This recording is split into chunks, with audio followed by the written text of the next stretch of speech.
We are coming on the air with breaking news out of Washington, where the U.S. Capitol complex is on lockdown and people outside have been advised to take cover after what officials call an external security threat, apparently a car ramming a barricade outside the Capitol.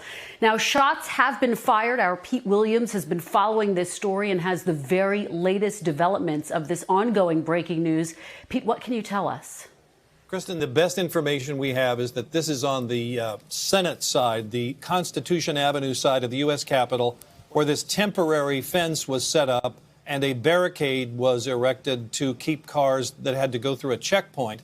And a short time ago, a little less than an hour ago, that blue car that you're looking at ran past the barricade and would not stop, hit two U.S. Capitol police officers, injuring them, and then we're told by two different law enforcement officials that the person in the car jumped out of the car with a knife and was then shot by U.S. Capitol Police.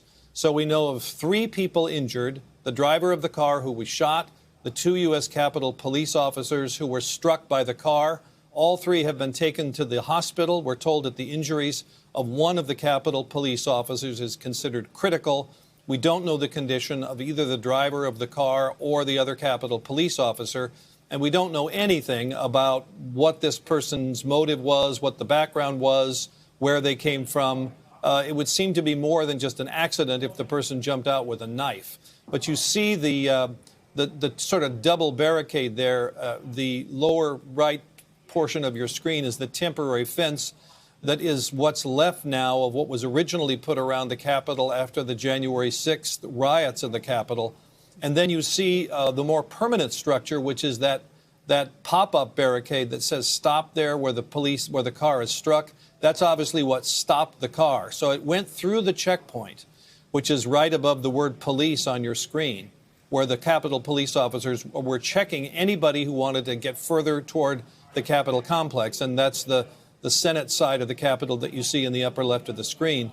And then the car kept going, and these pop-up barricades are down below even with the street and that normal traffic can pass, but they pop up to stop traffic. And normally they are in the up position. They are lowered to let cars through. So the car hit that, and we're told the driver jumped out with a knife. We don't know of any other injuries. And as I say, Kristen, this just happened within the past hour. And so we're still learning much more minute by minute. And Pete, as you point out, there are already extra barricades all around the Capitol in the wake of what happened on January 6th.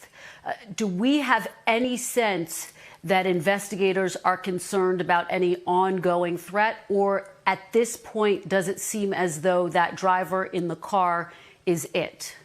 I think the honest answer to that question is they don't know yet.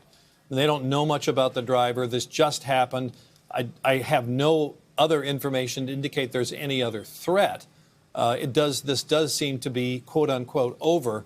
But I think it's just too soon to say whether this is isolated or what else is going on here. We just don't have those answers yet. Hey, NBC News viewers, thanks for checking out our YouTube channel. Subscribe by clicking on that button down here and click on any of the videos over here to watch the latest interviews, show highlights, and digital exclusives. Thanks for watching.